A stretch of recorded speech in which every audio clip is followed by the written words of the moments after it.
Ya, pemirsa, kasus perundungan di lingkungan sekolah ternyata belum bisa dihapuskan dari catatan buruk pendidikan Indonesia. Kasus perundungan kembali terjadi di tanah air dengan terlibatnya anak artis ternama serta pejabat. Dan untuk mengetahui lebih lanjut serta pencegahan kasus bullying, kita akan tersambung bersama Komisioner Komisi Perlindungan Anak Daerah Kota Bekasi sekaligus akademisi Universitas Bhayangkara Jakarta Raya dengan Pak Nofrian yang sudah bersama kita pada sore hari ini. Selamat sore Pak Nofrian. Iya, alhamdulillah sehat Bapak. Baik Bapak, terima kasih sudah hadir bersama kita pada sore hari ini. Kita akan membahas beberapa pertanyaan ya Pak terkait kasus yang saat ini sedang terjadi Pak Nofrian. Sebelumnya Pak, dalam sebuah kasus bully, peran KPAD ini seperti apa Pak untuk menangani kasus ini? Ya, pertama saya cukup prihatin sebenarnya dengan kondisi terulang kembali kejadian bullying yang justru malah terjadi di lingkungan dunia pendidikan, kan? Dan ini sebenarnya catatan untuk kita sebenarnya hari ini, pertanyaan flashback buat kita, gitu. Apakah memang sistem pendidikan kita sudah bisa, gitu kan, menjadi salah satu pendidikan yang bisa mengarahkan kepada anak-anak yang berkarakter, memiliki nilai, kasih sayang, perhatian. Itu kritik dari kita. Dan terkait peran KPAD dalam undang-undang, fungsi kita adalah sebagai fungsi pengawasan dan pemantauan serta pendampingan ketika ada kasus-kasus mengenai terkait bullying. Dan ketika bicara mengenai bullying, maka kita tidak bisa terlepas dari semua stakeholder yang terlibat sebenarnya. Tadi di redaksi juga disebutkan bagaimana bullying itu hadir dari internal keluarga, faktor pola asuh, pola didik orang tua. Tadi disebutkan juga bahwa pola didik yang penuh dengan kekerasan akan mengakibatkan anak juga melakukan kekerasan berikutnya kepada orang lain.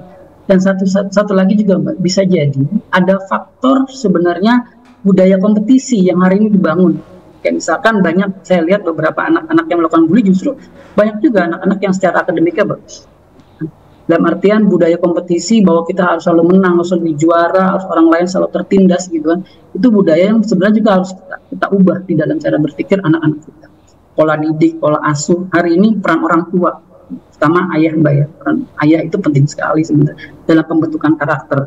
Ayah hadir ketika misalkan anak ini sedang bermasalah, justru ayah hadir ketika bagaimana penanaman nilai-nilai, karakter, budi pekerti itu muncul dari ayah. Walaupun ibu juga penting, karena kan hari ini kita bicara mengenai keluarga gitu, ada fungsi yang hilang sebenarnya Mbak, fungsi ayah. Hari ini kita tanyakan apa sih fungsi ayah, pasti orang bilang cari nafkah, sedangkan berdasarkan pengalaman dan bahkan di kitab suci pun disebutkan banyak bagaimana Ibrahim mendidik anaknya, bagaimana Lukman mendidik anaknya, bagaimana penanaman nilai-nilai itu, madrasah pertama itu dibentuk dari keluarga.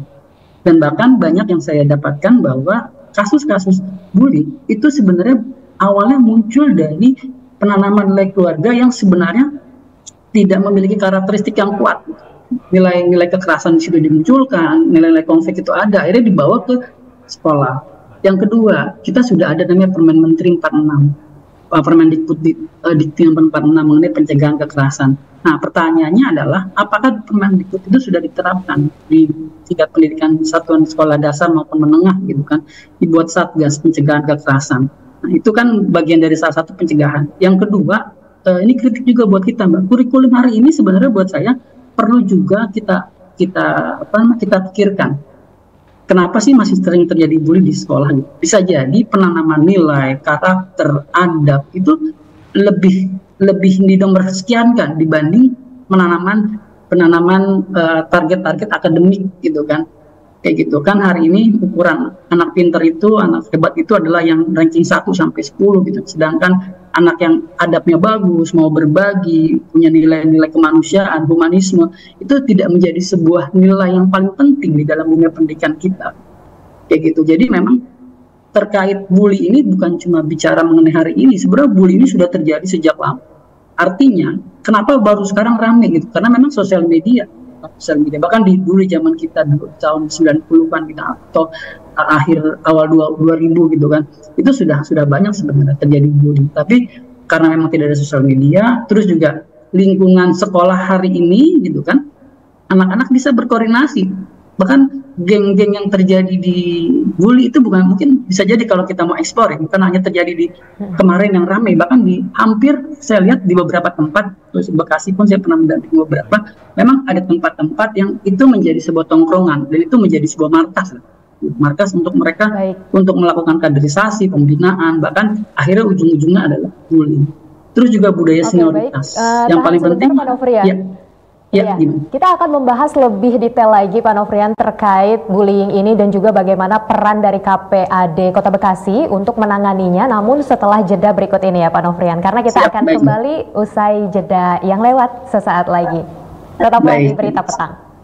Kita masih terhubung dengan Pak Nofrian di sini dan kita akan melanjutkan pembahasan kita tadi ya Pak mengenai peran dari KPAD Kota Bekasi tadi Pak terhadap bullying.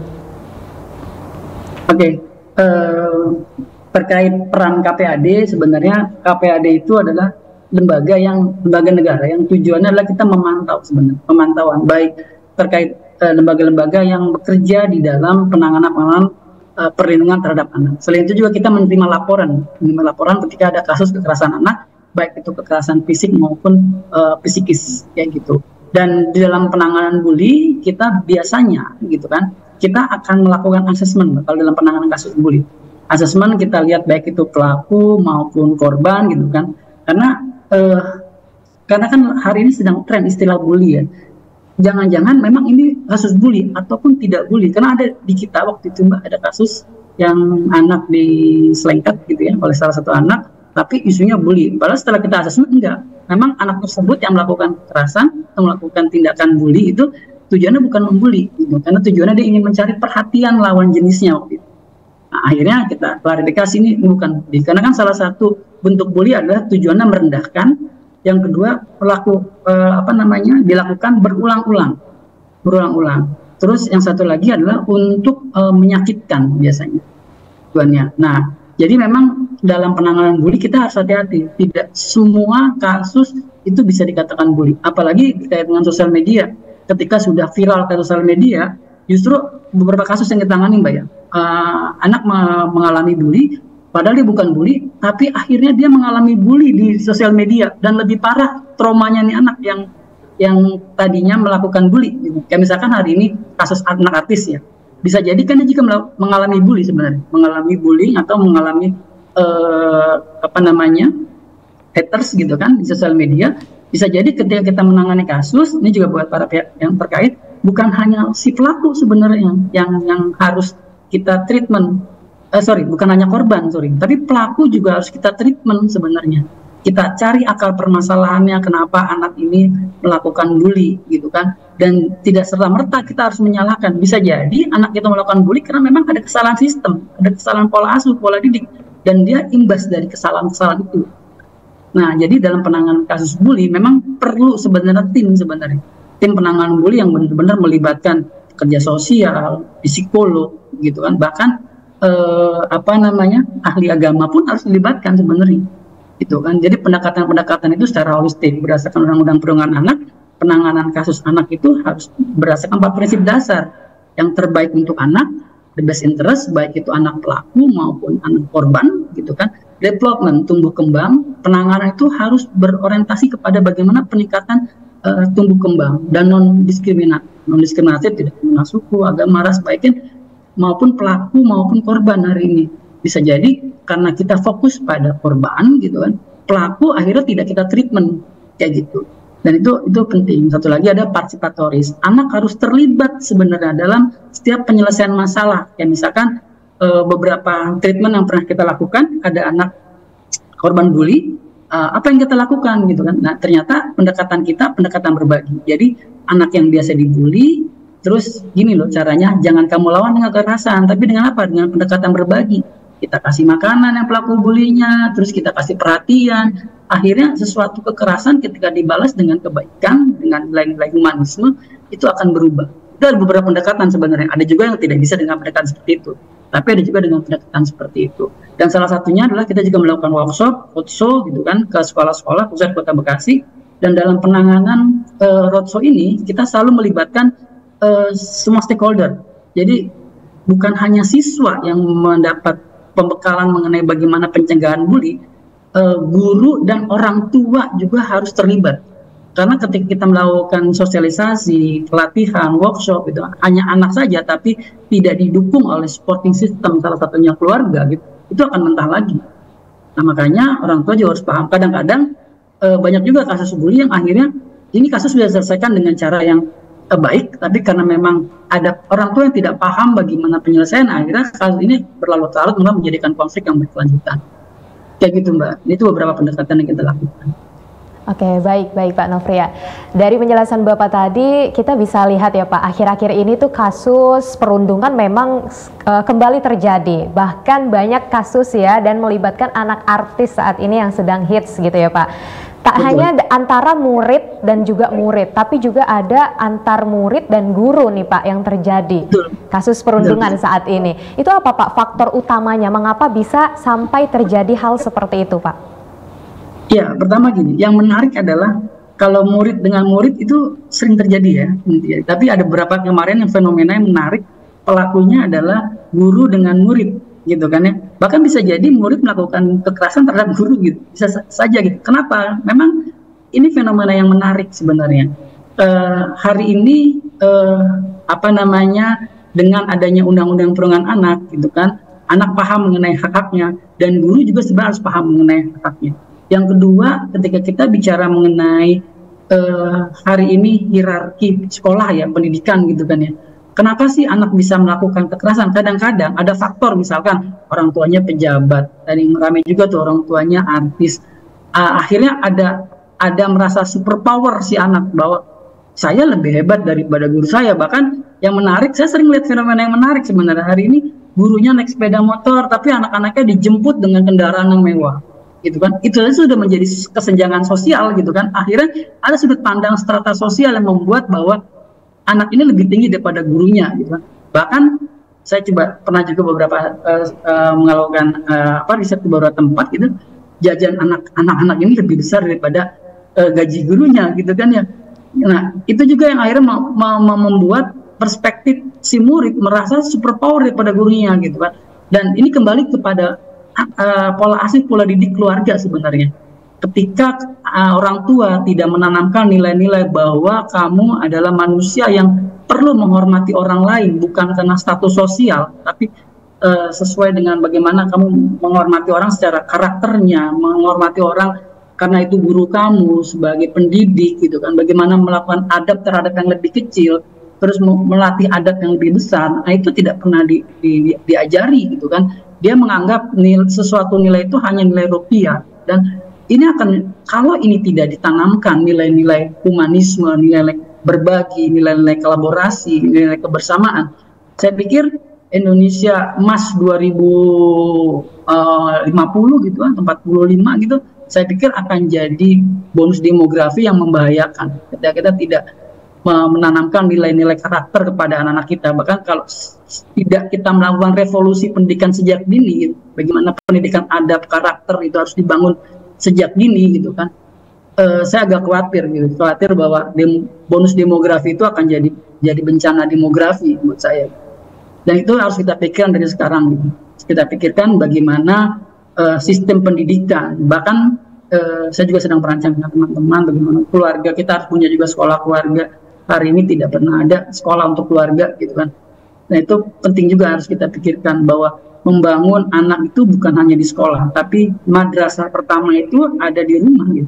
Ketika di rumah dia tidak mendapat suplemen vitamin yang baik gitu kan, pasti dia akan menjadi manusia-manusia yang akan kurang gizi, dalam artian kurang suplemen, tidak sehat secara pemikiran, secara karakter nantinya. Kayak gitu, Mbak. Baik, Pak Nofrian. Nah, Pak Nofrian, dengan kembali mencuatnya kasus perundungan yang terjadi di lingkungan sekolah saat ini, ya, tentunya menjadi persoalan yang tak pernah usai ini di tanah air. Melihat kasus yang terjadi akhir-akhir ini, Pak, bahwa dari informasi yang kami peroleh, orang tua takut dengan muridnya karena melihat dari latar belakang orang tuanya yang cukup memiliki pengaruh. Nah, pertanyaan dari kami, Pak, jika korban takut untuk mengadu ya dengan alasan takut tidak ditanggapi oleh pihak sekolah, apakah korban boleh melapor ke KPAI atau ke KPAD setempat nih Pak? Jika bisa melapor ke KPAD atau KPAI, ini bagaimana caranya Pak? Karena kan banyak juga anak-anak sekolah yang masih bingung gitu ya, bagaimana caranya untuk melapor gitu Pak? Ya, jadi gini Mbak, sudah ada Undang-Undang Perlindungan Anak 2014 nomor 35 gitu kan, bahwa setiap anak itu dilindungi hak-haknya, hak pendidikan, hak tumbuh kembangnya kan ya, dan siapapun mereka gitu kan tidak berhak melakukan kekerasan terhadap anak-anak di Indonesia gitu. Ketika ada kasus kekerasan, ini salah satu yang sering kita lakukan di dalam sosialisasi ya, laporkan dan ke siapa? Bisa ke orang tua, bisa ke guru, bisa kalau misalkan ada orang yang dipercaya, teman dekat, laporkan kayak gitu. Terus bisa juga dilindungi oleh negara, bisa lapor ke KPAD atau KPAI, yang tertinggi itu di KPAI, Komisi Perlindungan Anak itu ada websitenya, atau juga bisa di kementerian. Bahkan kita punya Kementerian Perlindungan Anak dan Perempuan, itu ada telepon Sapa 129 gitu kan, itu juga bisa lapor ke situ gitu. Dan sekarang di media sosial bahkan kita sering terima laporan Mbak, mereka tahu dari mana informasinya, kita cari kok di sosial media, teleponnya KPAD, teleponnya KPAI gitu kan ya. Nanti bisa teman-teman bisa cari di sosial media, itu pasti ada. Dan anak sekarang itu mereka sangat melek media. Jadi ketika ada kekerasan, segera laporkan. Karena kalau tidak dilaporkan, efeknya bisa apa? Bahkan bisa kematian. Gitu, bisa kematian. Karena ada beberapa kasus yang kita tangani, gitu kan, akhirnya menyebabkan kematian atau bahkan cacat fisik. Karena kenapa? Tidak dilaporkan sejak dini. Kayak gitu. Dan setiap korban dalam penanganan kasus kami itu dirahasiakan. Jadi memang benar-benar terlindungi. Dan penanganannya sangat holistik. Baik itu penanganan psikologis, penanganan kerja sosial yang kita juga ada. Bahkan kalau memang harus masuk ke ranah kepolisian, kita akan dampingi sampai proses, misalkan ada beberapa kasus bukan bully ya, tapi kekerasan seksual gitu ya, itu kita tangani, bahkan free gratis pendampingan hukum dari kita gitu. Free gratis pendampingan hukum dan pendampingan psikolog, bahkan mau konseling kapanpun itu gratis gitu. Itu nanti bisa langsung kalau kita di lantai 5 di gedung Pemkot Kota Bekasi, itu bisa datang langsung ke sana buat melakukan konseling. Dan kalau konseling psikolog, orang berpikir bahwa itu bayar ya. Kita punya program itu gratis, free. Bahkan visum di Kota Bekasi itu gratis Mbak gitu. Jadi nggak perlu bayar. Visum kita sudah anggarkan untuk visum untuk korban-korban kekerasan fisik maupun psikis. Ada orang yang layak untuk dibully. Setiap orang berhak untuk hidup layak dan dihargai. Laporkan setiap ada kasus, jadilah pelapor dan pelopor dalam pencegahan kekerasan terhadap anak maupun perempuan. Itu aja. Baik, terima kasih Bapak atas waktunya dan juga kesempatannya pada sore hari ini. Dan pemirsa, kita akan kembali lagi dengan informasi